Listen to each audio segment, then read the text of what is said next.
some people get on videos nowadays and they just lie and say whatever they want. But I'm here to tell the truth.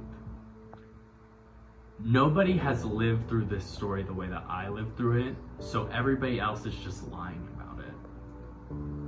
I'm going to genuinely tell you how I became the monster. And that's how I became the monster. The Monster.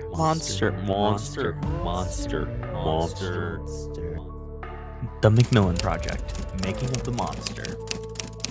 Written and produced by Payne McMillen. Hello, Mr. McMillen. Would you like to start by introducing yourself? Hello, my name is Payne McMillen. I was born November 14th, 2004. Scorpio.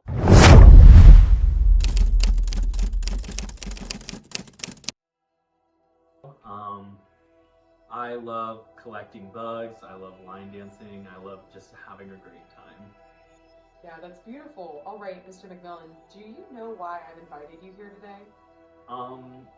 It's because you want the full story, you want the truth, and only I can tell it.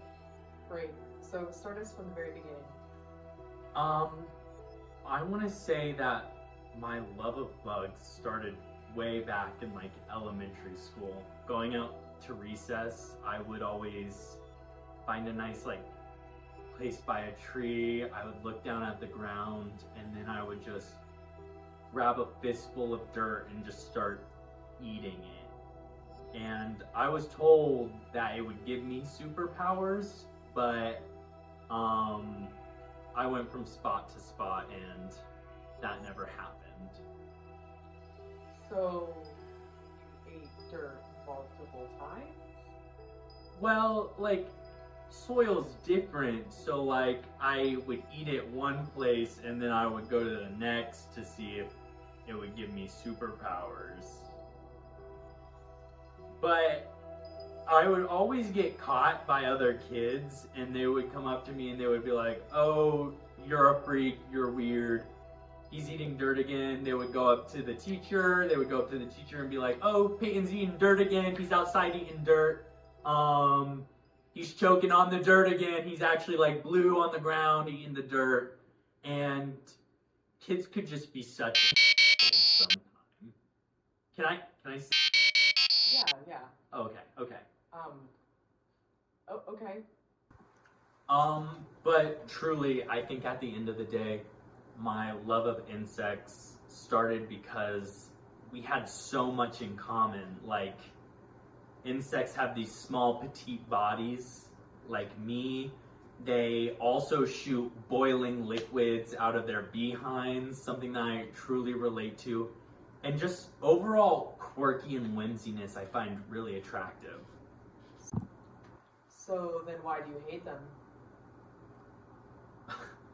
I don't know what I specifically told my agent that when we booked this gig that questions like that weren't going to be asked. So do you not have a response? Here's your response. F you.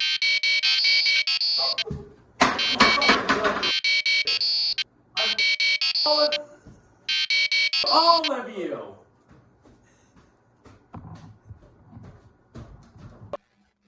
Payne McMillen stormed off for 24 hours. In the meantime, we got a personal interview from one of his roommates. The next clip is unsettling. Viewer discretion advised. In college, I lived with Peyton. And I haven't seen my sister since. After some time, Mr. McMillen joined us again on set. Our film crew was in shock about what was said next.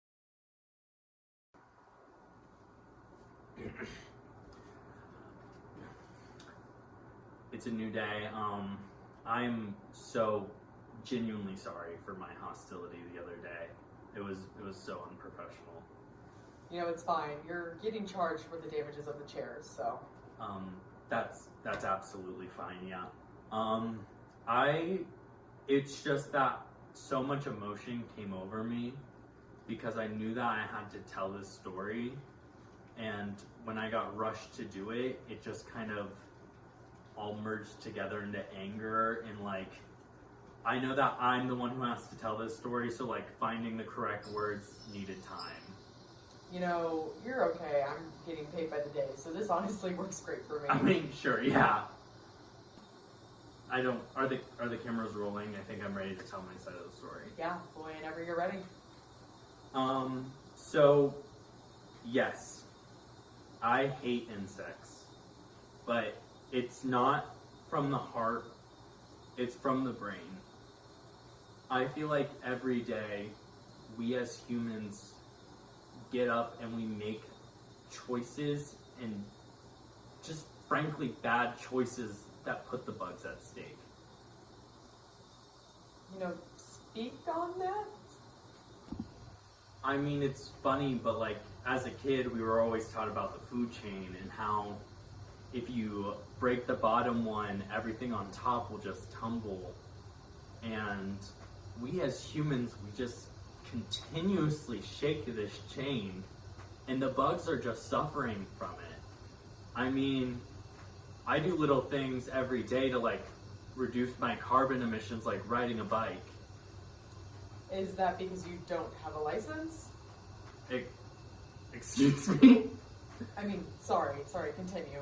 I mean, like, we as humans, like, I recycle, but like I still buy plastic water bottles. I use LED lights, which are better, but I leave them on overnight. I mean, like, of course I compost, but I use the cardboard that I get from my Amazon deliveries. There's truly no way of winning. It's just, we're all monsters. When asked about his final thoughts on being a monster, Peyton said this. I grew up with the saying that everyone is replaceable. I learned that the best of us suffer and the worst don't survive. I learned that the environment isn't going to fix itself, and that Mother Nature hates us for it.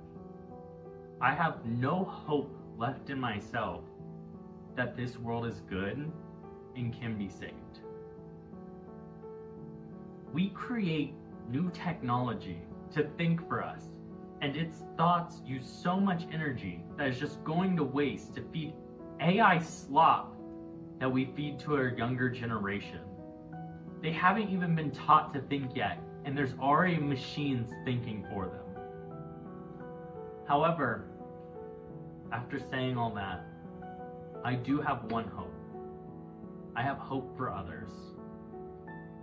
I hope that they see a green earth. I hope that they see a blue ocean. I hope they breathe clean air. I hope they feast on fresh food.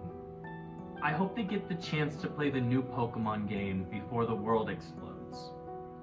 I hope this would be solved in my lifetime, but at this point, I know it won't. But that doesn't mean it can't be solved for somebody else's.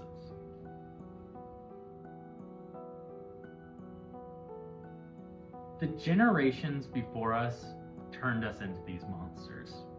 But the cycle can end right here and now. We can stop these actions and make better choices. We don't have to be perfect all the time, but we can surely be better. Do better. I'm already a monster, but we can make a new generation that doesn't have